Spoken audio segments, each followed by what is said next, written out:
Realm presents Echo Park, starring Harry Shum Jr. Episode 2.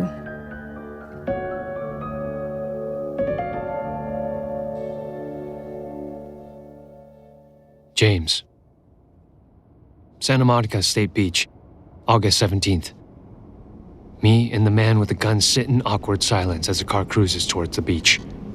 This, of course, is when the chunky rainbow peaks, sinking me deep into the seat. The 30-minute ride feels like both an eternity and a brief moment, all at once. Terrance? Can you, stop giggling? It's really creepy. The man with the gun says, Sorry.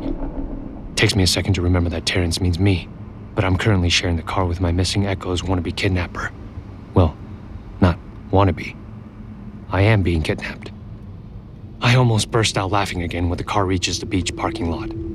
Is it nerves or the rainbow? No, definitely the rainbow. My head keeps distantly yelling, gun, gun, gun. But all my body does is sink deeper into the seat and stare at the streetlights. Not here. Too many lights. Over there. The security cameras can't see us. The man points a shaky finger toward one edge of the parking lot. Park right and idle, I instruct. The car settles down into a low hum. The man shifts in his seat. Terrance, I'm only going to tell you this once. He lifts the gun up level to my chest. Hey, hold on a second.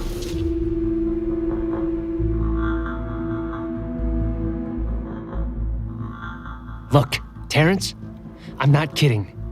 This isn't a toy. I don't have the time to go over basic safety, but I don't want to find out you shot yourself, even though it's not loaded right now.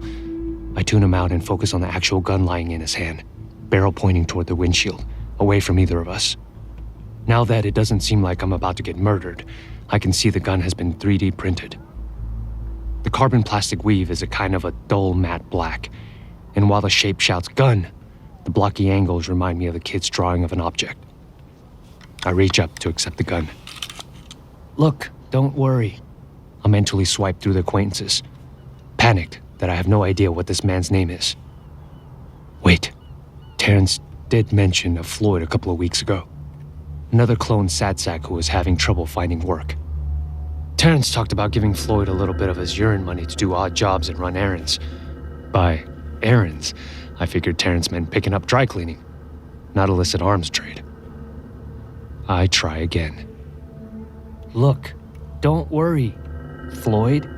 When I look over, the man's folded his hands in his lap, head bowed over them. He looks off to one side, contemplative. Oh, okay, Floyd it is. I recognize his posture. I've counseled enough people who want to be coaxed, who want to unburden themselves. And that's right, Terrance is a counselor too. Floyd must be his client. But what kind of client supplies their therapist with a gun? I take a deep breath to relax my throat and focus on not giggling. Listen, I know you're worried. I'm okay. Trust me. I'm more concerned about you. I'm available to listen. Anytime. It's just, I guess I believed in Iskander more than I thought. I even found my source. He's a dentist. Can you imagine? There are people who focus on teeth alone. So weird. When in doubt, just ask questions. Get the client to guide the conversation. So what was it like, talking to your source? Floyd turns away and, for a second, I think I've pushed too far, said something wrong. Until he looks back, tears in his eyes. I got too scared. Bought a burner phone, dialed him. He picked up, and the moment I heard his voice, I threw the phone into the trash. I'm a coward. Floyd takes something else out of his pocket. A piece of jewelry. A plain metal loop with a metal bar down the middle. Again, my head swipes through a list of all the conversations I've had with Terrance these past few months. The circle. And the loop, the religious symbol. All my questions Terrance had dodged through the months surged through my mind. It takes effort not to let them spill out now, giving me away. I put a hand on Floyd's shoulder, hoping this is a Terrance move. I figured he'd be touchy-feely kind of counselor. But I pull my hand away quickly when Floyd jumps in his seat. Sorry, listen, you just have to be honest with yourself about why you're scared. Maybe it's not yet time for you to talk to your source. You don't think Iskender would be disappointed in me? Iskender. I've read a short article about the head of the Circle cult, who had recently passed. Terrance hadn't wanted to talk about it, nor did any of the echoes I'd run into since. I hesitate, hoping it'll look like I'm pondering Floyd's question, and then reply. No, why would he? Everyone has to go through the process at their own pace. He'd be proud, honestly. The moon changes, and so shall we, Floyd mutters to himself. He takes a deep breath, and I let the silence grow again, letting him have his moment. When Floyd turns to me once more, he looks clear-eyed. For a second, despite the circumstances, I feel that inner fire from a job well done. Floyd says, Is it safe to go to Iskender's vigil then? You don't have to go if you're not up for it. Iskender would have understood. But you're going, right? You have to. Everyone's counting on you. Like, some of us think of you as our hero. Hero? My throat tightens. I know Floyd is talking about Terrance, but it's been so long since anyone acknowledged how important I am to them. From my parents, it's always how much potential I have. Potential I'm wasting being heavily implied. With the civil advisors, it's how great a job I do at building a bridge between the police and the citizenry. Well, bridges either get walked all over or burned. I could tell this sad man anything. Walk away. Smart thing to do would be to get him out of my car and drive home. I can try to find Terrance later. This is the last risk I should be taking on. But I can't deny that helping Floyd with whatever catharsis he just had has given me more of a thrill than any cop-client intervention. Somebody out there needs me, not just a civil advisor. Me. I am the only one who can do this. Of course, I'll be there. I want to help.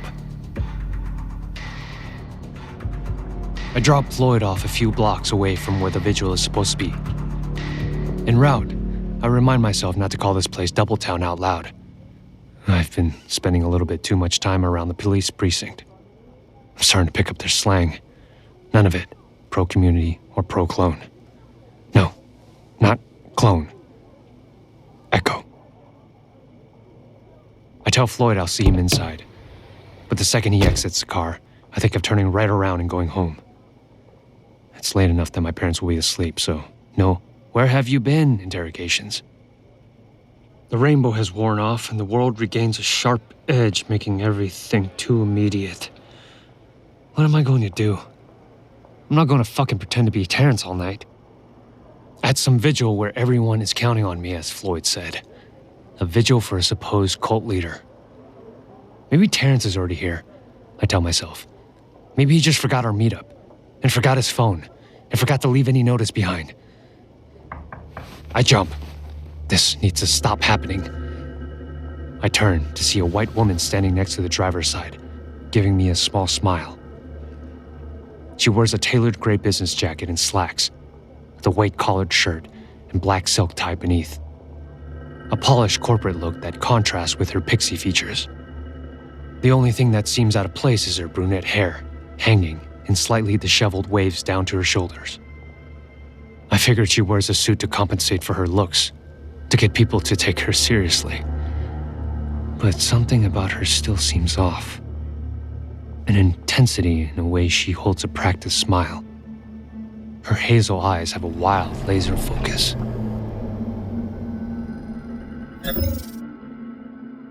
I climb out of the car, gathering my thoughts, preparing some vague greeting. What would Terrance say? Something soft and non-committal, probably. I give the woman a smile. Good thing she's wearing a security lanyard emblazoned with a company name. Makalos Therapeutics. In her picture, name and title. Sophia Newhouse. Contractor. Mix Newhouse, can I help you with something? She gives me a piercing look. I'm headed to the vigil, Terrance. Mind if I walk with you? Damn, Should have called her Sophia. How do I get out of this?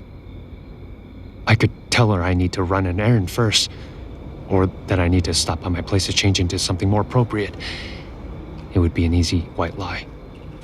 But then I think about the gun and Terrance. He must need my help right now, and I'm the only one who can help him. This is the only way to find him. Plus, there's Sophia's last name. Clones all have government-mandated zodiac surnames based on the month they were birthed. Newhouse is no clone. Weirdly, having Sophia here comforts me somehow. I'm not the only outsider in Doubletown. No, wait. Damn. Echo Park. Another lie slips out of my mouth. Sure. I wanted to chat with you anyway. Oh, I wanted to talk to you too. Well, ladies first, I say, and then flinch inwardly. Terrance would never say something like that. Sophia doesn't notice. I wanted to talk to you about the article. Article? She stops, and I can feel her gaze peeling away the lies. The McCullough's article, the retrospective on the community and the circle. Oh, right. Yes, sorry, I thought you meant Iskender. In fact, you might be the best person to ask about how the community is faring. And I wanted to hear your personal opinion about Iskender, since you are an outsider. Deflect and reflect, a classic maneuver. Again, that intense stare, followed by a careful, measured answer. Iskender was an inspiration to everyone, even me. Although maybe he was too much of a true believer in his own philosophy. I'm sure you have a lot to say about reflection, especially in therapy. Terrance never mentioned anything called reflections, at least not that I can remember. As Terrance, a therapist, I try to give an equally careful, measured answer. It's less important what I think, honestly, than what other people need in therapy. We resume our pace, hopping onto the rubberized sidewalk, the material crumbling into pebble-shaped chunks due to the lack of city maintenance. I match Sophia's stride, walking side by side. Sometimes I lean on my storytelling, testing the edge of believability, like the time I invented a nice high-achieving Asian blind date to get my parents off my back for a few months. Or when I told civil advisors I was clean the day after a binge. Or when I gave people Terrance's name when trying to pick them up at a bar, just to escape my own skin for a moment. Wait, when did you get a car? Sophia asks. She stops, turns around, and stares at it. Fuck.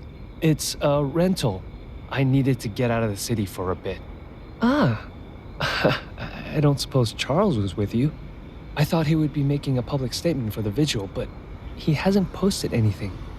This is a time I can technically tell the truth. I take a slow step forward, willing her to follow. She does. Charles wasn't with me, no. When was the last time you saw him? I can't tell you. Honestly, it's been pretty trying. Iskender and all. Sophia stared at me again with those eyes that could pierce armor. Some people have been mourning Mia too, you know. Yes, Mia, of course. Did Terrance mention Mia? Do you know if the police have any leads on the killer? I think through my recent police work. Clone mugshots, public disturbance reports, and Doubletown rumors. I can't recall anything about anyone named Mia, but there have been plenty of clone disappearances lately. Not to mention Iskender's death. Most of the cops think that it's all cult-related, that we could be heading towards a repeat of Jonestown or the Shining City incident. A wave of mass suicides after the loss of the leader. But I have no idea what Terrance thought about all this. I don't want to speculate or spread rumors, I softball. Up ahead, a crowd gathers in front of a rundown community center. Sophia's stare causes the hair on the back of my neck to rise. So I deflect again. Do you have an idea? Sophia's demeanor changes. Less of a pouncing posture and more of leaning in. She obviously wants permission to air her suspicions. She takes hold on my jacket sleeve. A little close to the gun in my inner pocket, pulls me firmly to one side. I think it has to be Benny. I can feel my heart pounding, trying to find the right words to keep the conversation going. It's like picking dialogue choices for a video game in a language I don't understand. Really? Why Benny? He never really loved Mia. She shouldn't have trusted him. He was using her to the end. Who knows what else he was capable of? I take a step back at the intensity. For a moment, I'd believe this small pixie of a woman could snap my arm if I'm not careful. I nod. Partners are often the primary suspects. She lets go of my jacket. I turn to make sure my body is between the gun and her. Sorry. Everyone seems to forget Mia in all this. She wasn't just my echo. She was a person. Even a person who gets overlooked deserves empathy. Hey, it's okay. Everyone's stressed. Let's just get through the vigil first. Take things one step at a time. I'm sure Mia will get the justice she deserves. Sophia softens for a moment. Again, I get that adrenaline rush for defusing the situation. But then, she slips quickly back into professional mode, keeping her hands clasped in front of her. Terrance, thank you. I can see why people come to you to talk. They are lucky to have you for the vigil. You are doing some good here. I'm doing good here, echoes in my brain, followed by a jolt of irritation. Because she doesn't really mean me. We join the crowd headed to the community center, beneath the giant spray-painted circle with a line down the middle.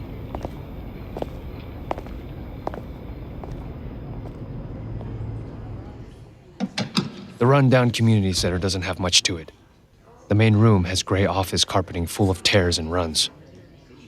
Several dozen plastic folding chairs laid out in concentric circles surround a podium in the middle of the room. It was probably donated from some failed tech company. It still has the now out-of-date digital cable hookups and ancient wireless pod dangling out of a hole in the back. The walls are plastered with familiar image of Iskender, a brown-skinned man in his mid-30s, sporting a messy, short beard and a shaved head.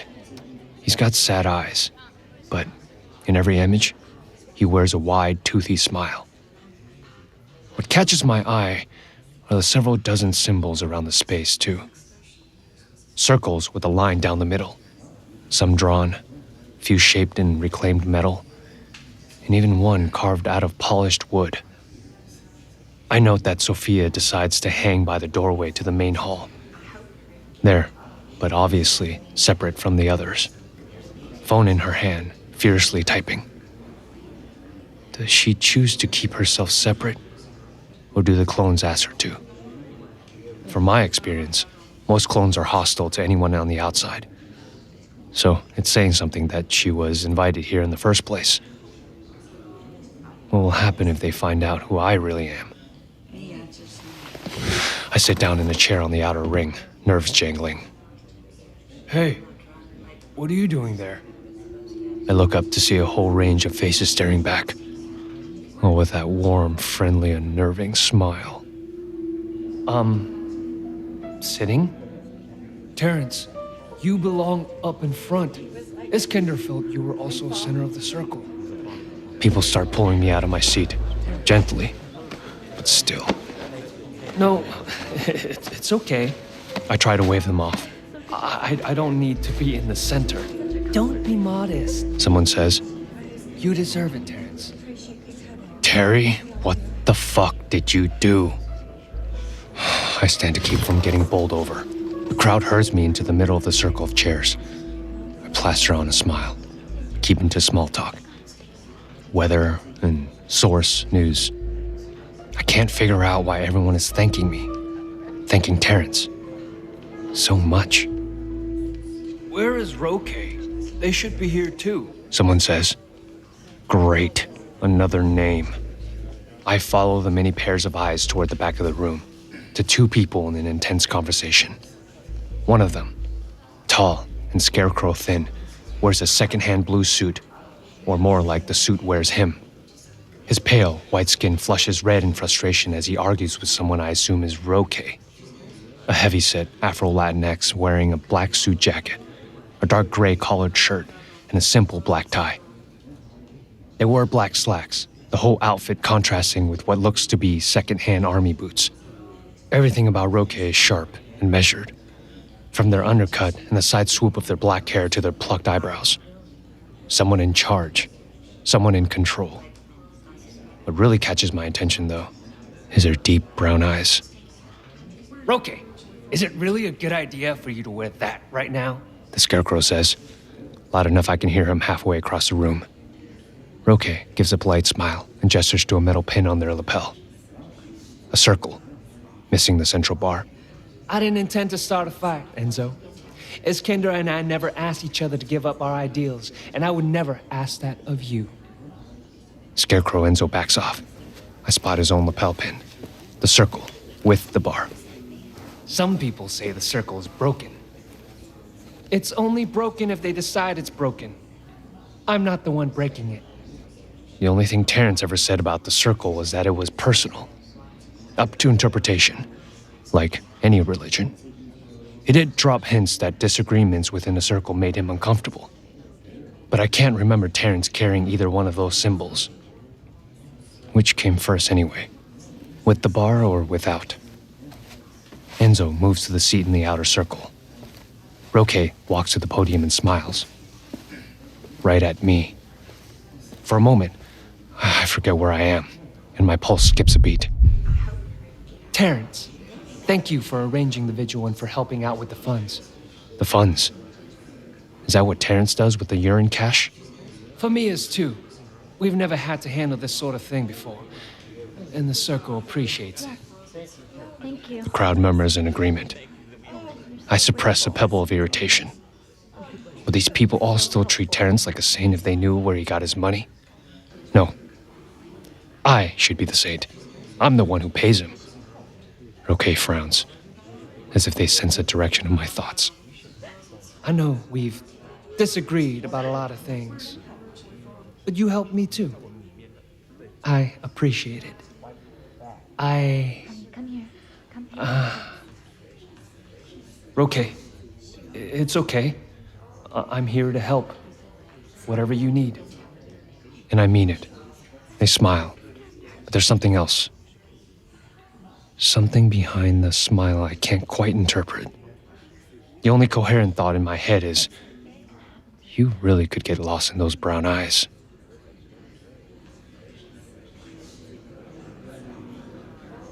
All the seats fill, so people end up standing.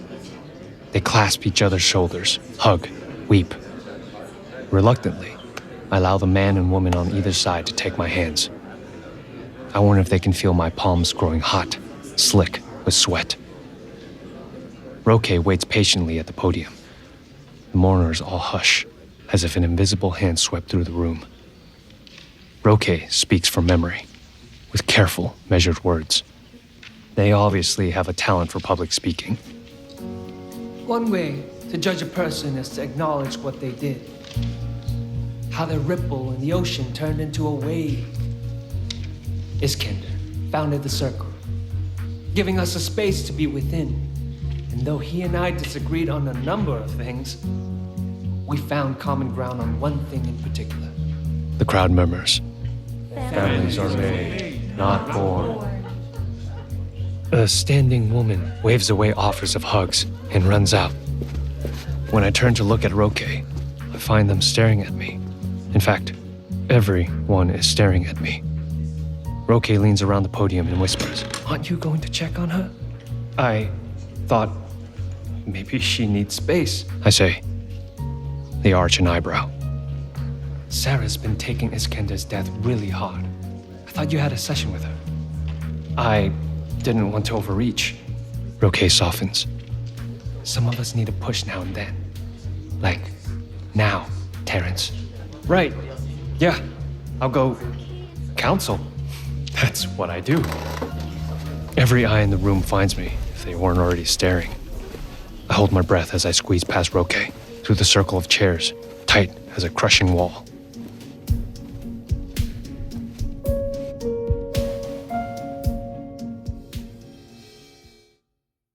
Flashback. Echo Park, April 12th. I've had my fair share of freakouts. Like once, in mid-April, when I contacted Terrance out of the blue with a "we have to talk." I was right outside his apartment at the time. I clutched at the steering wheel, knuckles white, breathing hard as Terrance came out to meet me. "I'm losing my shit," I managed to say through a clenched jaw. Terrance climbed into the car. If he was surprised by my coming here, it didn't show. "Tell me 5 things you see." "Let me guess." Then 4 I'm touching, 3 I hear, blah blah. Everyone knows that trick. Terrance just shrugged. "Works for some people. What works for you?" "Riding the chunky rainbow, or swimming in deep blue, or chewing on green envy. Shot of whiskey. Hell, even a beer could take the edge off." I swallowed the instinctive retort. Too soon to bring it up. He's into this. A moment later, I realized my chest had stopped heaving. Damn it, Terry. I guess it worked. But I wasn't going to admit that. Food, usually. All right, let's get some food. We went to In-N-Out and parked at a grass sports park while we ate our fries and burgers. "This is the most disgusting thing I have ever eaten," mumbled Terrance, sauce and grease dripping down his chin. "Not in the car," I shouted, even though the interior already smelled like the inside of a fry pan. Sorry. He climbed out. The night air was sharp and dry. I got out and offered him a bag of fries. "Disgusting, So, you don't want any more?" Yes, please," Terrance said as he dug a whole fist into the bag. "You've seriously never had this before. There's an In-N-Out just around the corner from you in Hollywood." I don't like leaving Echo Park. Always causes some kind of trouble. Just look at how we met." He grinned at me. I nudged him with my elbow. "Expanding your horizons isn't all bad, Terry. Get out of your shell.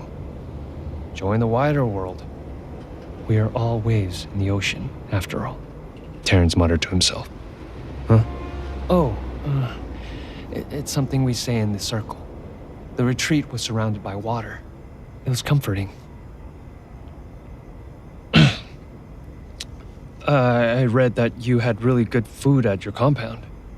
"The retreat, not a compound. But yeah, a balanced diet, all the essential proteins, vitamins, fats, carbs. Nothing that tasted like this. This is horrible." Terrance took another big bite of his burger. "Yeah, don't choke on it. We need you alive." I gulped from my near-gallon-sized soda cup. "That's going to make your bladder burst. You're going to be peeing all night." "I wish. The more pee, the better." "From what I understand, I shouldn't engage in what counseling calls kink shaming. So, don't make me laugh. It'll definitely make me pee." A smile crept into Terrance's greasy face. "Sorry. No, it's... They're doing random drug tests at work. My lot got selected. A little of my earlier panic crept back. I'm trying to flush out my system, which means drinking fluids until my bladder bursts. Also means pretty soon I'll be running for a bathroom every 15 minutes. Terrance's body language changed again, becoming careful, guarded. "Wait, if you're worried, you do drugs?" I waved a hand dismissively, a habit I picked up from my mother. "Just to chill out once in a while. Never at work, only on weekends." Terrance continued to study me. "Your panic attack earlier, was that drug-related?" "If you count fear of getting caught related, then yeah, I guess so." I suppressed a flare of annoyance at yet another person getting into my business. "I thought you weren't into shaming, Terry." "I'm not shaming, Zhang. Just concerned. I've been under a lot of pressure." "Yeah, bladder pressure from all the soda you've been drinking." "Good one. I'm glad I've been a positive influence on your sense of humor." We chewed and sipped in silence for a while. Now's the time to hit him with this idea. Something I've been thinking about for a while. "If you're really worried, then... Okay, hear me out. Is this pee related?" No. Yes. It's not what you think. If you could provide me with a sample get out of this jam. Terrance arched an eyebrow. A sample? Just this once, to pass the drug test. The longer I spoke, the better the idea seemed. Our genetics match, right? Nobody would know. It's not like I even bliss out that often, really. This was just shitty timing. That doesn't sound very ethical, civil advisor. Terry. I waited for him to meet my eye. I have never put anyone in harm's way. Other drugs are legalized. Rainbow is no worse than marijuana or its predecessors, especially since I only use it on weekends. Recreationally. I could hear the desperation in my voice. Scale it back. I paused to catch my train of thought. The laws haven't caught up with the newer drugs, that's all. Is it fair for me to lose my job over something half of LA does? Terrance wavered. I could see it on his face. On my face. I almost had him. Plus, I dragged out that pause thoughtfully. You did conspire with that Dick Waddleford to set me up. Terrance chewed on this request just as slowly and carefully as he chewed his burger. I can't provide pee all the time. No, of course not. I wouldn't ask that of you. I held my breath, hoping. He locked eyes with me, and I knew. Triumph shot through me. Terry, you are a lifesaver. The weight lifted from my shoulders. A week's worth of panic erased in one blow. Then, I forced a stern look. Call me James, because I'm not calling you Libra. I'd feel like I'm talking to a fortune teller. He pressed his lips together. Sorry. Force of habit. Old retreat thing. We called all our minders by their last names. Ramirez, Aker, Newhouse, etc. Well, out here in the real world, only teenagers, frat boys, or military officers do that. James, it seems that you're in trouble, and I'm the only one who can help you relieve the situation. So be nice, or I'll get pissed off. We laughed, relaxing in the Los Angeles nighttime air. James, Echo Park, August 17th. I followed the crying woman. Roque called her Sarah, out of the congregation and into the foyer. I dart into the old stained kitchenette, grab a few paper towels and return to hand them to this woman. She clutches the towels like a lifeline. Thank you, Terrance. No problem. Sarah? Look, I know everyone feels like they failed Iskender. It's natural, after a death. She gives me a funny look. I don't think I failed him.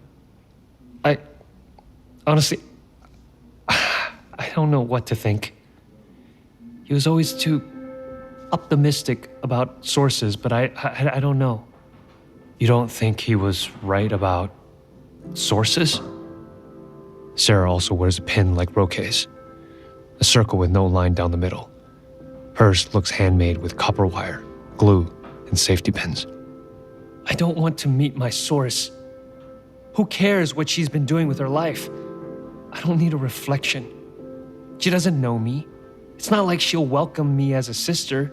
The circle is the only family I need. Is that what reflection means? Well, clearly Iskender saw value in meeting your source. And reflection, just as adopted children sometimes find closure in meeting their biological parents. Sarah waves a dismissive hand. We weren't born, though. We were decanted.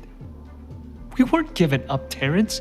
We weren't even not wanted. When a source throws something away, at least it belonged to them first.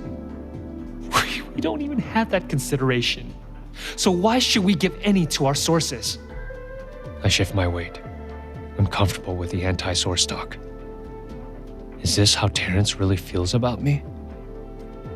I know we aren't friends exactly, but I thought we were friendly.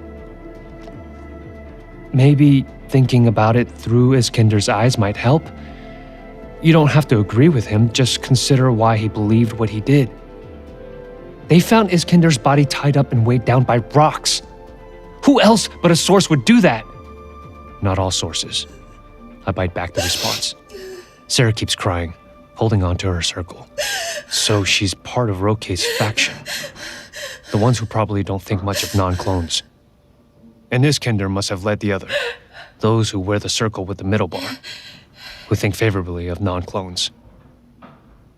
Oh, fuck, what's the phrase? Moon, something about a moon. The moon changes, so shall we. Sarah finishes. She gives me a long stare. You've never sided with Iskender before. I'm not siding with him. It's just an exercise. Iskender was part of your community. Our community. Families sometimes disagree. Disagreeing even after death is fine. As long as you aren't doing it just because you feel like you have to. From the main room, we hear a chorus of voices. We close the circle. We should get back. I'm sorry. I know Iskender meant a lot to you. She touches my shoulder. I pat her hand. Not a problem, Sarah. I'm more concerned about your process. She gives me a strange look. I wonder if that wasn't Terry sounding enough. All she says is, I'll pay you back as soon as I can. My earlier pebble of irritation quickly hardens into a pearl. Did Terrance use my money to support everyone here? Don't worry about it. I'm here if you want to talk more.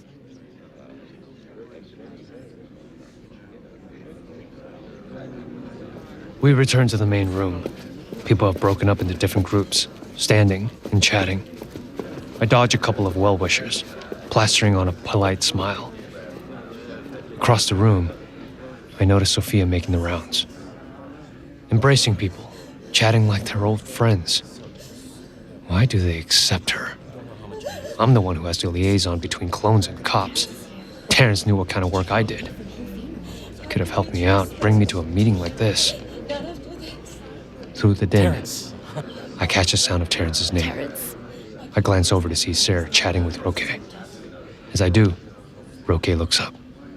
They catch my eye, then turn back to Sarah. Are they talking about me? Did I slip up somehow? Give myself away? I take a sliding step backward, inching closer to the exit. Terrance! A blonde woman I've never seen before grips my arm. I'm so sorry. We've been leaning on you for so much, but this must be difficult for you too. I'm okay. At least I didn't have to force my pained smile. But thank you for thinking of me. The woman's companion mutters something. The blonde woman looks to the side, startled. And then someone else laces their arm through mine, tugging it free of the woman's grasp. Terrance. Roke. Their tone sets off alarm bells in my brain. Can we talk? Privately? Of course. At least one-on-one. I won't have to fake knowledge for a crowd of people. Roke, however, has grabbed me on the side with a gun. It digs into my ribcage now. A reminder just how many secrets I'm juggling tonight. I shift my body to make sure they don't feel the carbon plastic bulge. I aim for a winning smile. Normally, you'd have to make an appointment, but... I try to politely disentangle my arm, but Roke holds firm. It's really important, they say, looking at me with those expansive brown eyes. My skin temperature rockets. I hope I haven't turned bright alcohol red. Usually, when I find someone staring at me this intently, it means, let's go for a drink or two, and then later, we'll end the night at their apartment. They lead me to the back of the community center. I don't suppose I lent you money too. What? Never mind. What is it you wanted to talk about? We reach a small meeting room with paper taped over all the windows. We both step inside, but Roke doesn't turn on the light. Back of my neck prickles. Terrance dated someone within the clone community, didn't he? I can't remember the name. Was it Roke? This same Roke?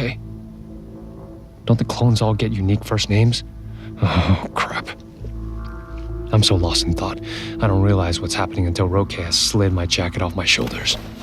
Their hands touch my chest, my waist. Hold on a second. My mind races to catch up to my pulse. Not that I don't like it. Oh, this is so many more levels of wrong that I'm prepared to descend. We should slow down. That at least makes Roque pause. Their hands drop. Slow down?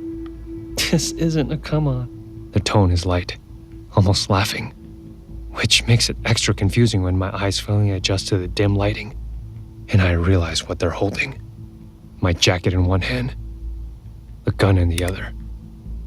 Real fear creeps onto my voice now.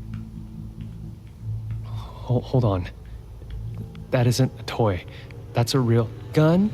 They arch a single pointed eyebrow. Then they level it at my chest. I noticed.